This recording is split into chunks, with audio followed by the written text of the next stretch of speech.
ఆ కుల సంఘాల్లో ఉన్నటువంటి వాళ్ళందరూ కూడా అనేకమైనటువంటి శిక్షణ ఇచ్చి రేపు పొద్దున పోటీ పరీక్షల్లో కూడా మన వాళ్ళే ఎక్కువ సంపాదించుకునే విధంగా మీ ఆలోచన మీ యొక్క శక్తిని ఖర్చు చేయండి.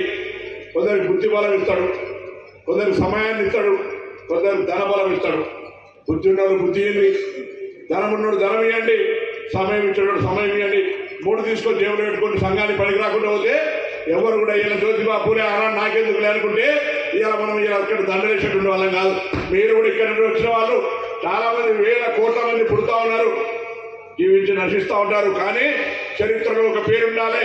నలుగురు పేరు మీద ఎన్నడో నాడు పలానాయన బాగా చేసిండు, ఆనాడు ఇట్లా పోటీ పరీక్షలు పిల్లలందరికీ కూడా భోజనం పెట్టిండు, వాళ్ళకి శిక్షణ పుస్తకాలు ఇచ్చిండు, వాళ్ళకి ఫీజు కట్టిండు, అలాగే నలుగురు నౌకలు వచ్చి ఆయన కడుపు చల్లగా ఉండే అనే విధంగా తెచ్చుకునే విధంగా ఈ బుద్ధినోడు బుద్ధి చేయండి, పైసలు పైసలు వేయండి, టైం ఇచ్చినోడు టైం చేయమని సందర్భంగా నేను కోరుతూ దయచేసి అవకాశం వచ్చినప్పుడు ఆ అవకాశాన్ని మన వాళ్ళ కొరకు వినియోగించినోడే సమర్థుడు అంటారు.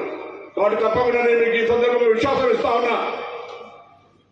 జ్యోతిబా పూలే ఆశయాలకు అనుగుణంగా 1986లో ఆనాడు మురళీధర్ కమిషన్ ఉద్యోగులు పుట్టిన బిడ్డగా భవిష్యత్తులో బలహీన వర్గాలకు సంబంధించినటువంటి ఒక ఆకాంక్షతోటి ముందుకు పోతాం. మా పార్టీ విధానం కూడా అదే కాబట్టి నాకు ఇక్కడ ఇబ్బంది ఉండదు. నాయకత్వం వేరే చెప్తుంది. నేను ఆ పార్టీలో ఉన్నప్పుడు ఆ నాయకత్వానికి వ్యతిరేకంగా ఉండడం ఇబ్బంది కావచ్చు, కానీ నాయకత్వం అదే లక్ష్యం నాది కూడా.